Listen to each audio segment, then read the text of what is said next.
আপনার রিজিকের জন্য সবচেয়ে বড় তিনটা বাধা, এই তিনটা বাধার কারণে আপনার পরিবারের জন্য বারাকা আসছে না। অথচ আপনি এখন বলেন যে না, আমার পরিবারে বারাকা নাই, এত কিছু করি কেন, এত আমল করছি কিন্তু কাজ হচ্ছে না। কিন্তু কেন হচ্ছে না? Doctor Aaidh al Qarni don't be sad, তার একটা বই আছে, এই বইটার মধ্যে তিনি চমৎকার করে লিখেছেন যে আপনার রিজিকের জন্য তিনটা সবচেয়ে বড় বাধা। এক নাম্বার, যে ফজরের পরে ঘুমানো বা ফজরের নামাজ না পড়া। ফজরের নামাজ না পড়ে সকালে ঘুমানো আপনার রিজিকের জন্য সবচেয়ে বড় প্রতিবন্ধকতা হলো এটাই। কারণ হাদিসের মধ্যে আসছে সকালবেলা আপনার রিজিক বন্টন করা হয়, আপনার ভাগ ভাগ করে দেওয়া হয় বান্দার জন্য। দেখবেন আল্লাহ কোরআন এই জন্য আল্লাহ বলেছে, তোমরা যখন সালাত শেষ হয়ে যাবে ফজরের নামাজ, ইন্তাশিরু ফিল আরদ, জমিনে ছড়িয়ে পড়ো তোমরা। আল্লাহ রাব্বুল আলামিন तमाम দুনিয়ার মানুষকে সুন্দর করে জানিয়ে দিচ্ছেন, ফাইদা কুদিয়াতিস সালাতু ফান্তাশিরু ফিল আরদি ওয়াবতাগু মিন ফাদলিল্লাহ ওয়াযকুরুল্লাহা কাসীরান লাআল্লাকুম তুফলিহুন।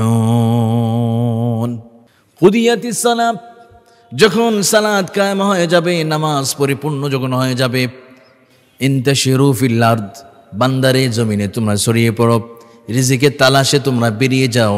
যখন তোমরা সালাত কায়েম হয়ে যাবে, নামাজ যখন আদায় হয়ে যাবে, ইন্তাশিরু ফিল আরদ ওয়াবতাগু মিন ফাদলিল্লাহ। যেই সময় আল্লাহ তাআলা আমাদের রিজিক বন্টন করে, অথচ ঠিক সেই সময় লক্ষ লক্ষ কোটি কোটি আদম সন্তান ফজরের সালাত আদায় না করে নাক ডেকে ডেকে তারা ঘুমায়।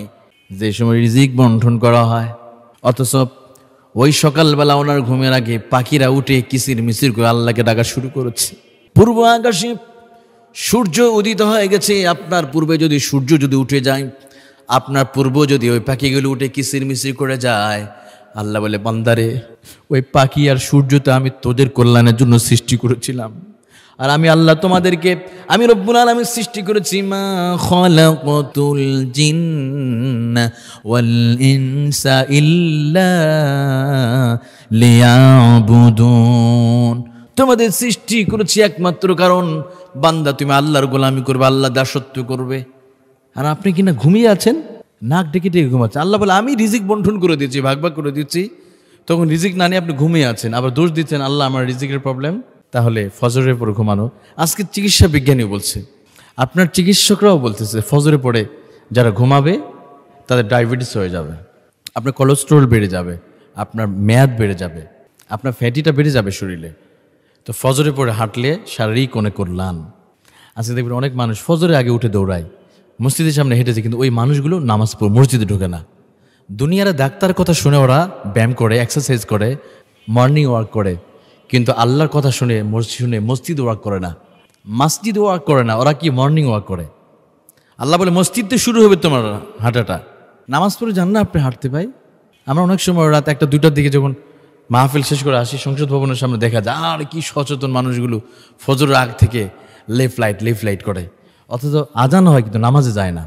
তোমার ডাক্তারের ডাক্তার, আকাশ আর জামিনের মালিক, লৌহে কলমের মালিক আল্লাহ বলছে নামাজ আদায় করতে। তুমি যদি ফজরের সালাত আদায় নামাজ পড়তে, তোমার কিসের রোগ বালাই হবে? যত খাও এটা হজম করার জন্য ওনারা ওইটা করে। আপনি তো নামাজটা পড়ে দৌড়ান তো কিছু হয় না, কিন্তু ওইটা করবে না, ওইটা আমরা করতে রাজি নয়। তাহলে রিজিকের সবচেয়ে বড় বাধা সকালবেলা ঘুমানো। চায়নার একটা স্ট্রিটের জায়গার নাম আছে ফুজিয়ানা জায়গা, চাইনিজরা কি করে, ওরা সকালবেলা ওরা স্কুলে যায়, অর্থাৎ সকাল 7টা থেকে বাচ্চাদের স্কুল শুরু হয়, 8টার মধ্যে ইউনিভার্সিটি শুরু হয়, অর্থাৎ যে যার জায়গা মতো সকালবেলা চলে যায়। ওরা ফজরের পর ঘুমায় না। এই জন্য দেখুন চাইনারা এতটা উন্নতি করছে ওরা।